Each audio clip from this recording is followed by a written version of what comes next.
Today on Hebrew Grammar Help, Nif'al.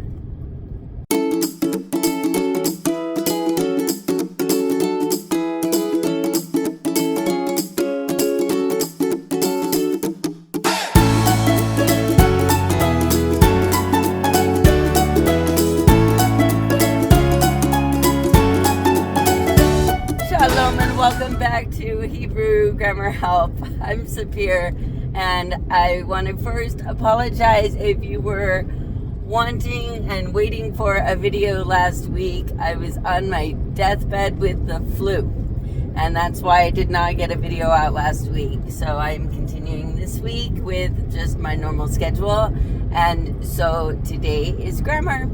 And today, I'm talking about binyan nif'al, all of the regular conjugations of nif'al. So, nif'al. Nif'al is a really kind of different kind of binyan because it is often, very often, the passive voice of pa'al verbs. If we look at this little graphic, it kind of depicts it the best. So you see on one side, you see pa'al, pl, and hif'il, and on the other side, you see nif'al, pu'al, and huf'al. And then in the middle, you have hitpa'el, and that's because hitpa'el is the reflexive verb. There's no really passive version of it. And but pa'al, if there's a pa'al verb and there's a passive voice version of it, so what is going to be the passive voice of the pa'al verb is the nif'al. It's going to be in nif'al form. And if you have a pl verb, the passive is in pu'al.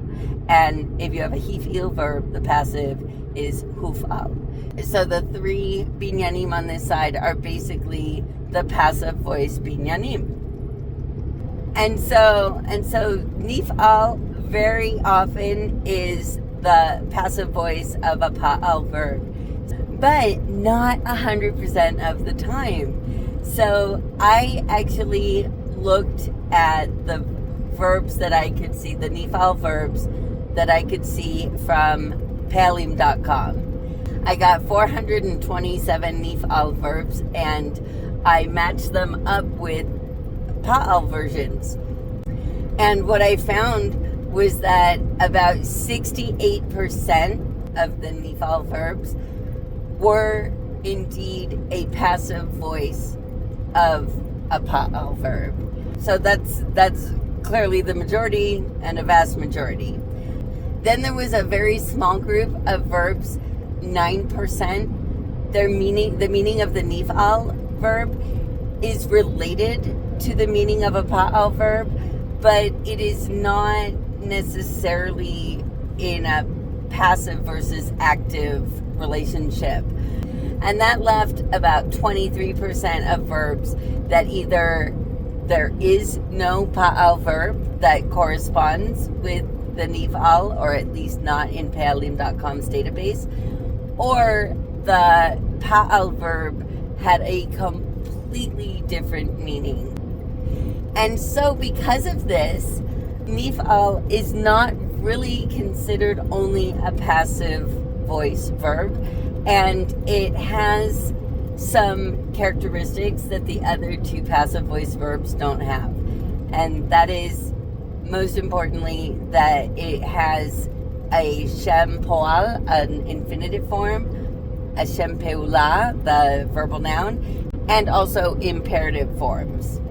So this is my fifth binyan that I am telling you all of the conjugations of the regular forms, but you do not have to have watched the other videos. This video will stand on its own, and so you don't really need to have watched the other videos or know anything about the other conjugations to understand what I'm going to be talking about here. All right, so let's get going. So the way Hebrew verbs work is that all of the various forms have a template, and the template includes 3 spaces for the shoresh letters. The shoresh is the three-letter root of the verb that has kind of more of the semantic meaning of what you're trying to say, right? All the verbs are going to have a different shoresh depending on what idea we're trying to express here. And so let's look at this template. This is a template for the infinitive form. And remember, infinitive is the form that in English there's usually a to in front of it. So to enter, to fall asleep, to be written, a form like that. So it's the form that comes after another verb in a sentence. So if you want to say like, I want to enter or I need to enter, then this infinitive is the form you're going to use after the word want or need. So let's look at this template. You see this written two separate ways. The reason is the top one is in Ketiv Maleh and the bottom one is in Ketiv Chaser. Ketiv Chaser is the traditional way. If you read the Tanakh, this is usually the way you will find the word written. But Ketiv Maleh includes a yud, and that's because that yud helps us distinguish Nif'al verbs from, say, Hif'il verbs, or I'm going to be using Ketiv Maleh from here on out. So in the infinitive, it starts with a lamed with a schwa under it, and then a hey with a chirik, and then a yud. Every regular Nif'al verb starts with lehi. The sounds lehi. You hear lehi, you know a Nif'al verb is coming. And then we have the three shoresh letters, whatever they may be. And the first shoresh letter has a doubling dagesh. And why is it important that it's a doubling dagesh? The reason it's important for you to know whether it's a doubling dagesh or a hardening dagesh is that we don't know what letter is going to go into this green box. And whatever letter goes into this green box is going to get a dagesh or not, depending on what type of dagesh it is. So if it were a hardening dagesh, it would only go on the begad gefat letters, bet, gimel, dalet, kaf, pei, and taf. But because it's a doubling dagesh, if you write with nikud, you are going to put a dagesh in this on the letter that's in this position for all of the letters except the otiot groniot, the guttural letters, which are Aleph, Hey, Chet, Ayin, and Resh. Okay? So all of the other letters, it's a much bigger group of letters that's going to get a dagesh if the dagesh is a doubling dagesh. And that is the case here. But for modern Hebrew speakers, the importance of knowing that there is a dagesh there only matters to the three letters that have a sound change. And that's bet, kaf, and pei. So for those learners, it doesn't matter whether it's a doubling dagesh or a hardening dagesh. All that you need to remember is that there is a dagesh there. So you want to pronounce these letters with their stop form. B, k, and p, and not v, ch, and f. Alright, this first letter also has a kamatz under it. So it has the a vowel. Then the second letter has its sere, so it sounds like e. And then we get the third letter with no vowel at all. The vowel pattern of this template is lehi, a, e. Lehi, a, e. Alright, so I'm going to do something a little bit different. I'm going to use two sample verbs. And that's because one of them is going to be an active voice verb and the other is going to be a passive voice verb. So the first one is, we're going to use the shoresh kaf nun samech. That kaf is going to sound like a K because of the dagesh, and it's going to be lehi kanes. Lehi kanes. Lehi kanes. To enter. The passive voice verb that I'm going to use is going to use the shoresh kaf taf bet, which it has to do with writing and inscribing. And so when we put it into this template, it's going to be lehi katev, and it means to be written. All right, moving on, let's look at present tense. Remember, present tense only has 4 forms. We have masculine singular, masculine plural, and feminine plural. So here are the forms, and let's first look at what they all have in common. They all start with a nun. This is just part of the templates. They start with a nun with a chirik under them. So it starts with the ni sound. And then you've got the 3 shoresh letters. And the first shoresh letter always has a schwa under it. And notice that this first shoresh letter, the green box, does not have a dagesh. None of them have a dagesh anymore. So those 3 letters that change sounds, bet, kaf, and pei, they're going to have their fricative versions, sounding like a V, a ch sound, or an F, no matter where they are in the word. For 3 of the forms, all of them except the feminine singular, the second shoresh letter is going to have a kamatz. And then the 2 plural forms just basically get the plural endings. And then feminine singular instead, the second and the third shoresh letter both get a segel. And then also part of the template is a taf at the very end. So these are a little bit hard to say without a sample shoresh. So let's put in our kaf nun samech. And we have nichnas, nichneset, nichnasim, nichnasot. So the feminine singular, because of those segels, the stress is on the second to last syllable, which is the second shoresh letter. So nichneset.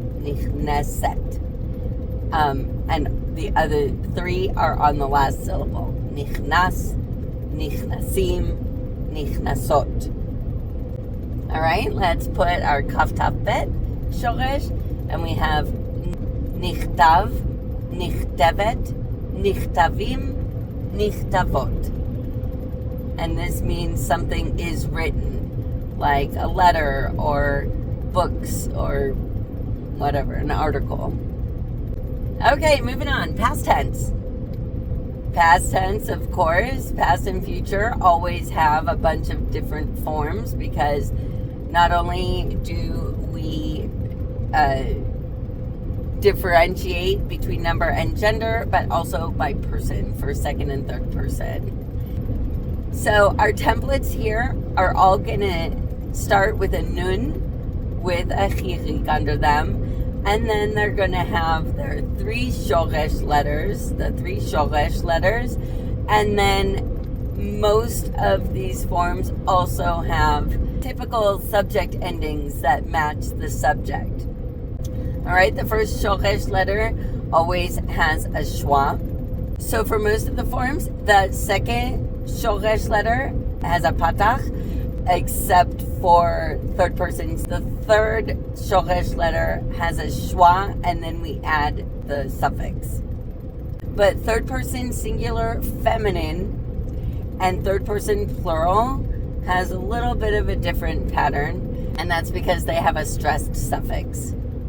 And so instead of having a patach under that second letter, they have another schwa. And then the third shoresh letter has a vowel, and that vowel is the suffix. So in the case of third person singular feminine, it's a kamatz with a hey. And in the case of third person plural, it's a shuruk. Again, so much easier to understand when we put in sample verbs. So let's put in kaf nun samech, and we have nichnasti, nichnasta, nichnast, נכנס, נכנסה, נכנסנו, נכנסתם, נכנסתן, נכנסו. All right, let's do it again with kaf taf bet. נכתבתי, נכתבת, נכתבת, נכתב, נכתבה, נכתבנו, נכתבתם, נכתבתן, נכתבו. All right, so you might notice that if you hear the word nichnas or nichtav in the third person singular masculine, or even if you see it written in its typical way without nikud, it is ambiguous as to what tense it is. The third person singular masculine is going to look and sound the same in the present tense and the past tense. Nichnas or nichtav. And there is a difference. If you remember, the present tense had a kamatz and the past tense had a patach. But of course, in almost every Hebrew speaker is going to pronounce these vowels the same. And even those who pronounce them different, they're still going to be, they're not going to be totally, in rapid speech, you're probably not going to hear the difference. So it's ambiguous. You basically just have to know from context whether we're talking about something that's ongoing or something that happened in the past. All right, now let's look at future tense. So future tense has all kinds of prefixes, and future tense always rhymes with the infinitive form. So remember, the infinitive is something like lehi a'e, and so instead of lehi, you're going to have the subject prefix, and then you're going to have the a'e vowel pattern. And that doubling dagesh on the first shoresh letter is going to be a part of this. So here are all of the templates for the future tense. Because lehi has a chirik on the hey there, we are going to have a chirik on most of the prefixes. The only one that's not going to get the e sound on the prefix is the first person singular, which is an aleph. For some reason, aleph, when it's got some kind of a grammatical function, does not like to have an e, a chirik on it. And so it often changes to a sere, and that is the case here. All right, so let's put in our kaf nun samech shoresh. We want to write all of these with the yud after the prefix also, just like there's a yud after lehi, right? The lamed and the hey, then followed by a yud.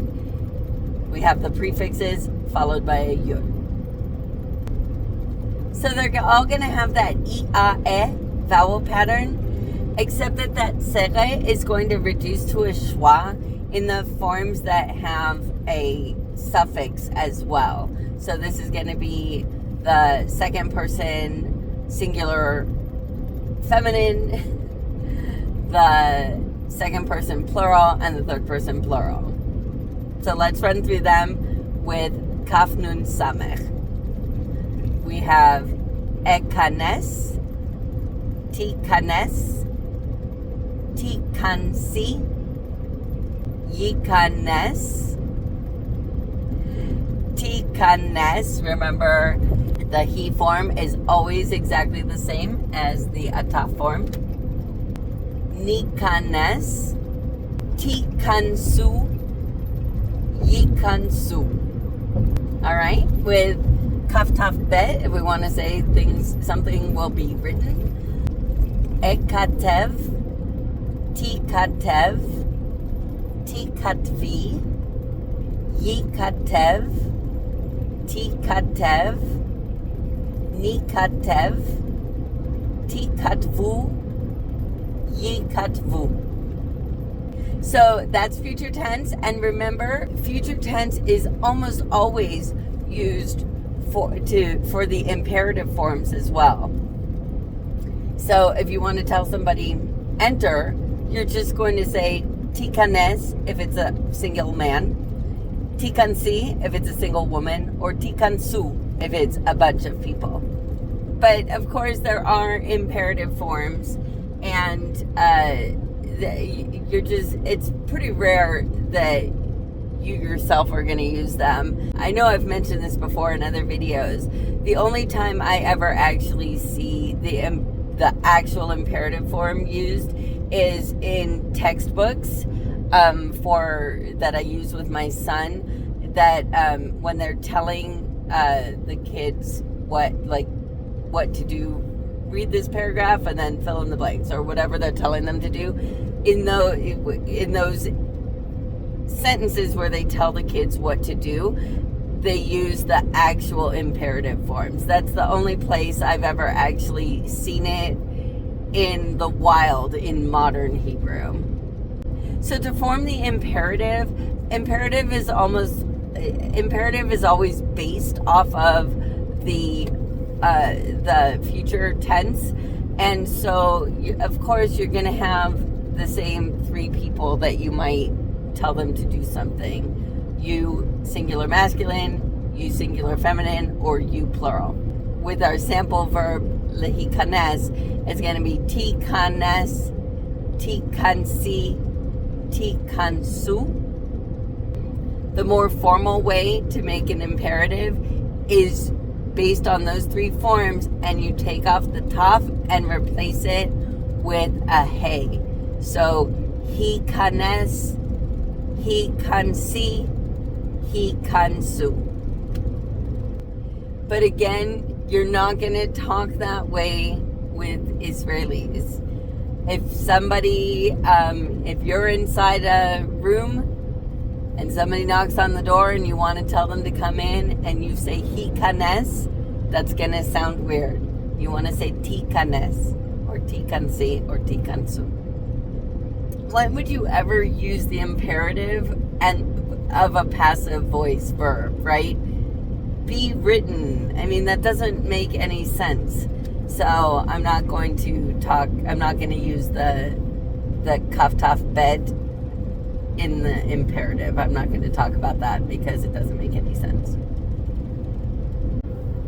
As for Hashem Peula, I'm not 100% sure that there is a regular version, a regular pattern. So I'm just going to skip this one.